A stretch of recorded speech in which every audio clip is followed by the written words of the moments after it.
and gentlemen, as I live and breathe, I have finally found some boxed GameCubes that are not silver. It's taken me forever to find these.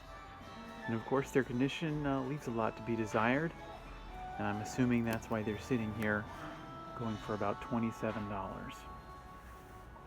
I'm your man in Japan, Jay Contra, and I'm in Kurume. I'm at, I can't remember the exact name, but it's the easternmost part off, not only in Fukuoka Prefecture, but within Kurume City itself.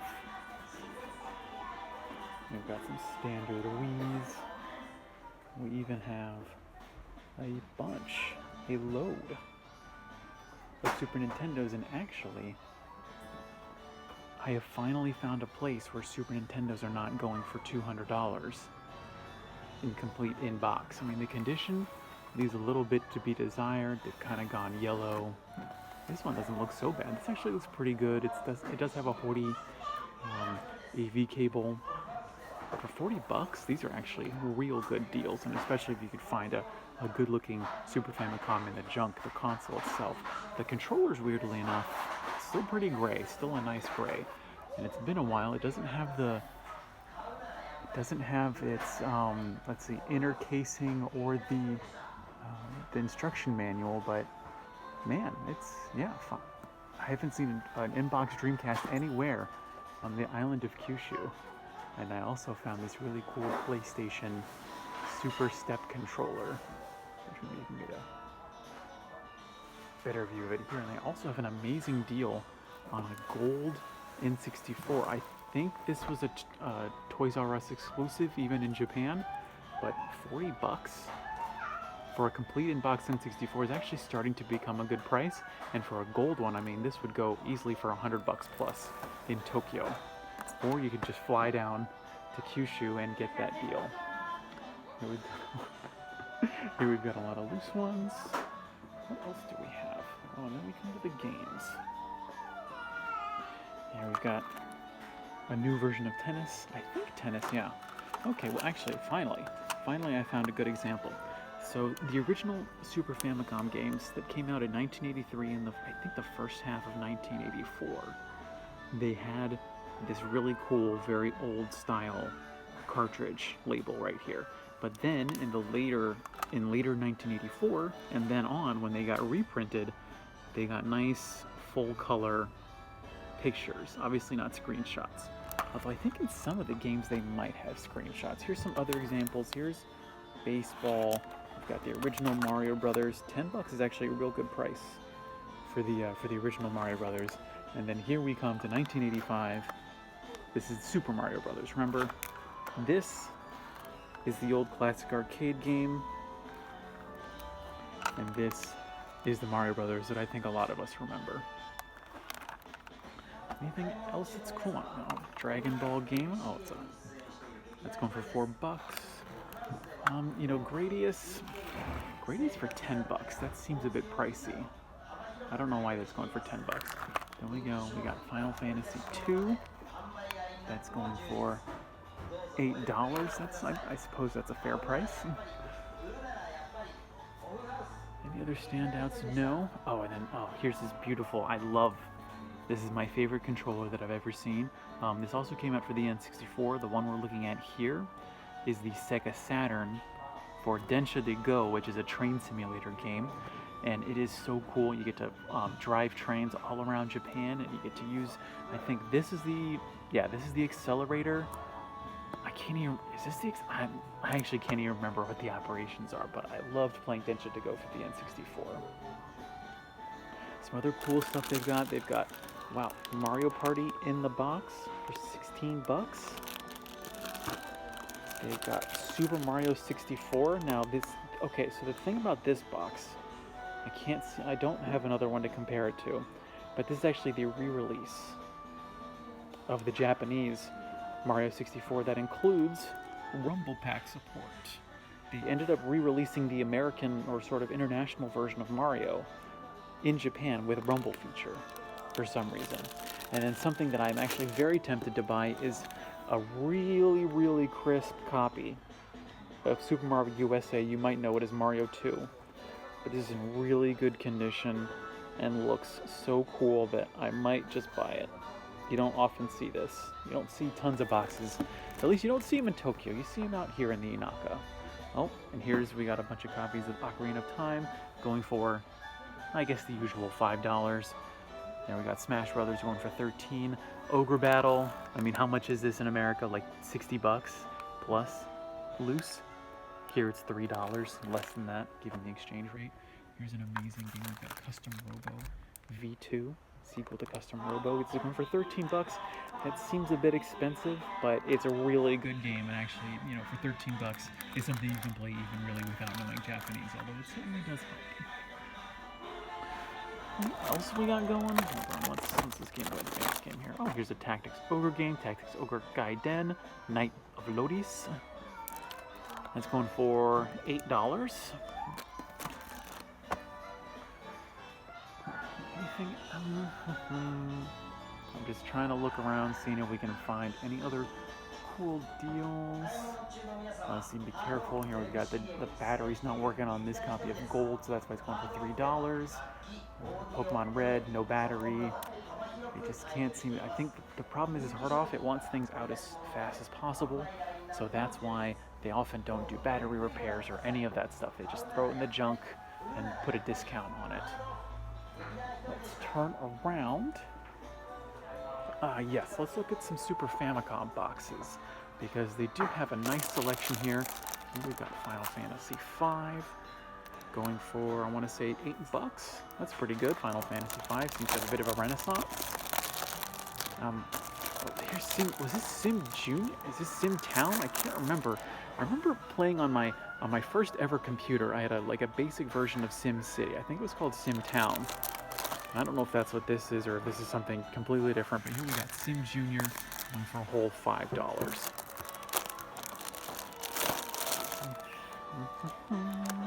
Oh, here, Street Fighter 2 Turbo, $10. I think I found this in the junk once for like $3.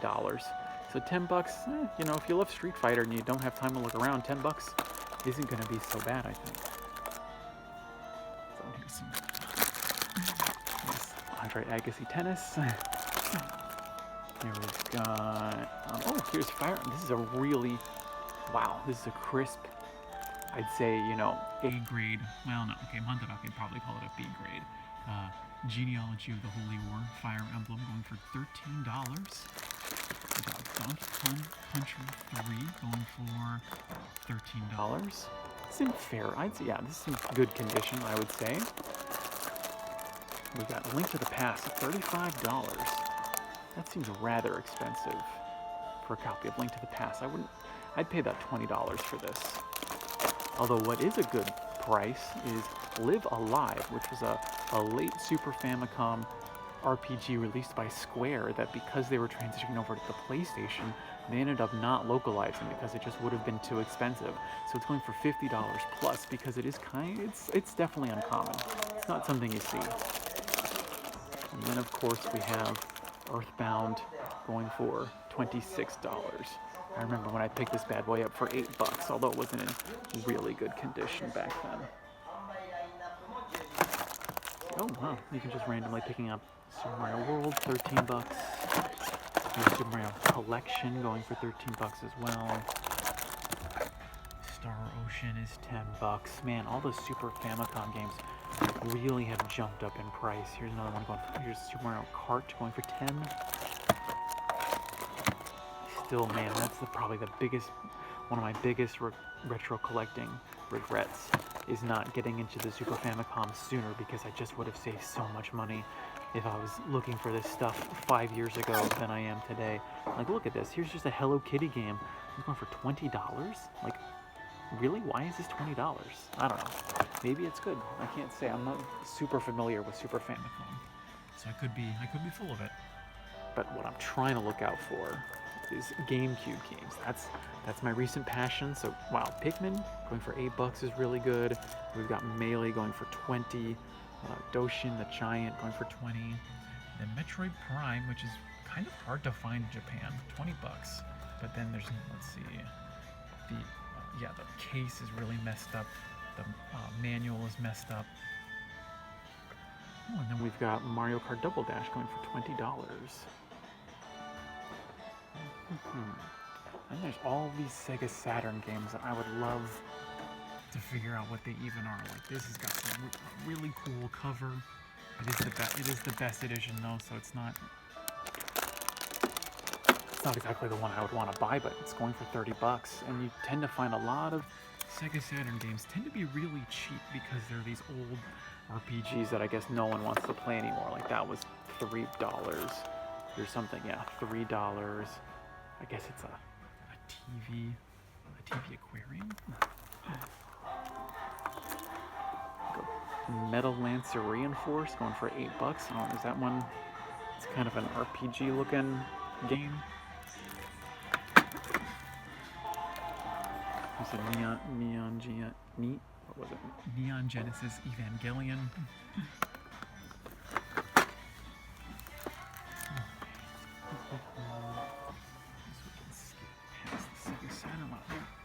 Look at this. Here is a collector's edition for Xenosaga Episode 1. Although it does not have the collectible figure. So it's going for $13. What would we have gotten in here? Well, who's gonna know? Because there's no pictures, but let's see. So there's supposed to be a Cosmos figure, a visual book, a binder, a key holder, and you got the game in it. But it does not have the figure, so that's probably why it's going for $13. Much more interesting is this copy of Espagluda.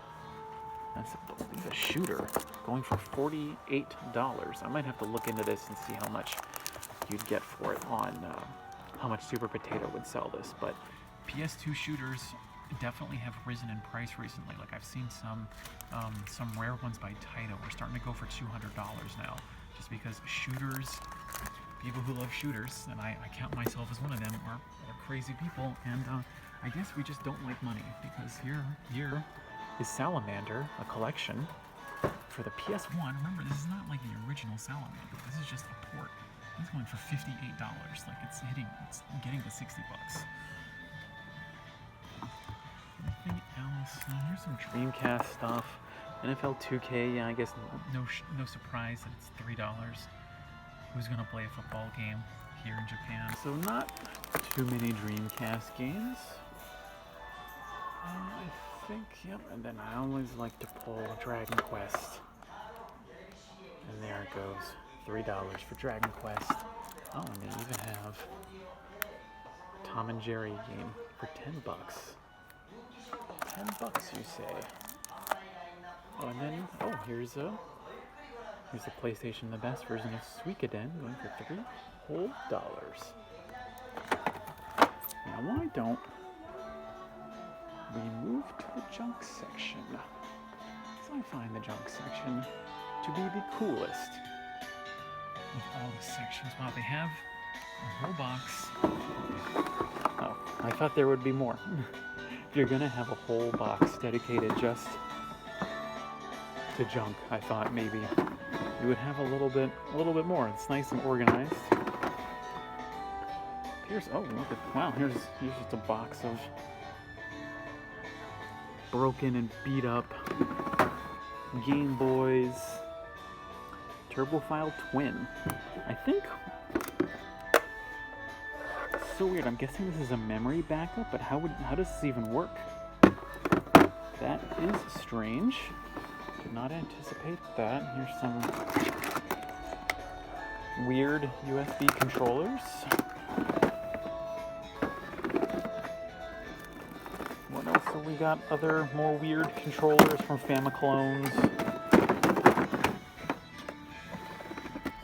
PlayStation 1 controllers. I need to get one of these plain ones for a box that I have. PlayStation controllers. This one looks, it's probably been smoky or was baked by the hot Japanese sun. And here we go, and they're not in bad condition. $2 for these guys. That's pretty good.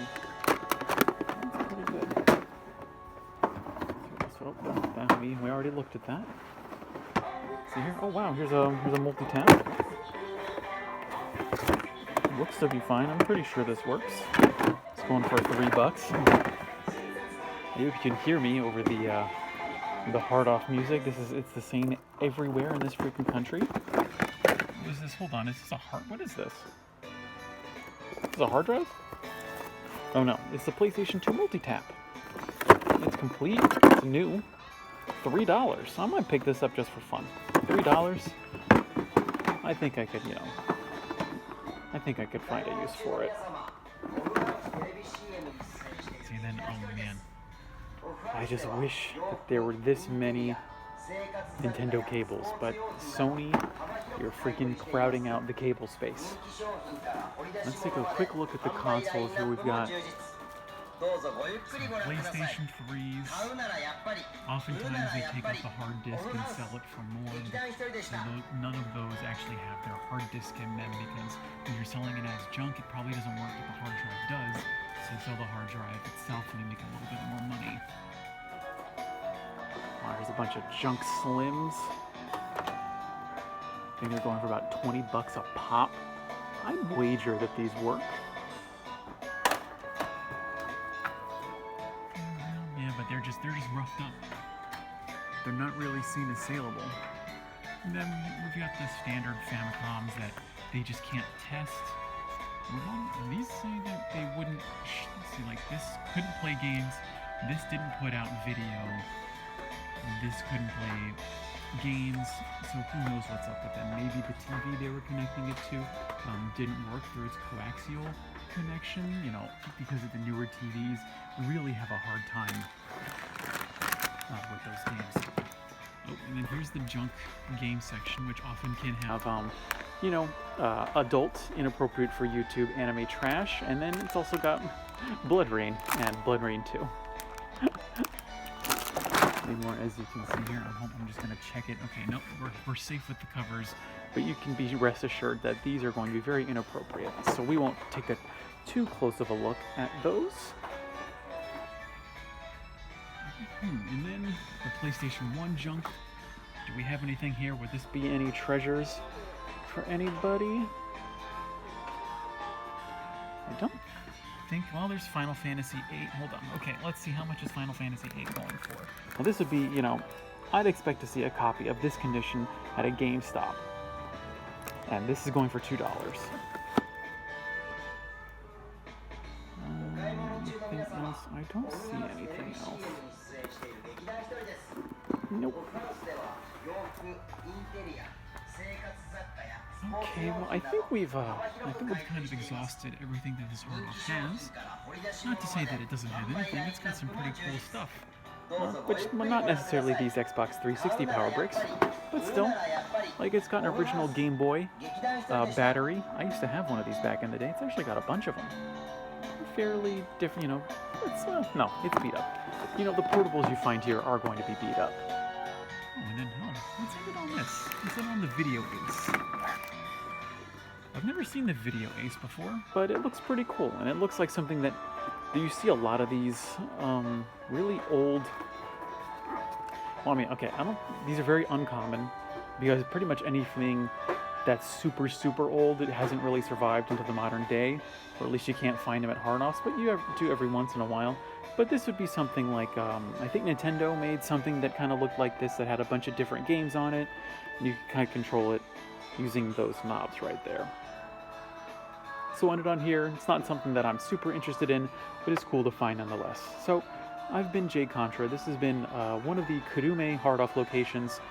I know one of the kanjis means temple, but I couldn't tell you what the name of the actual location is. But it's in the eastern part of Kurume. Thanks for watching. See you next time, and mahalo.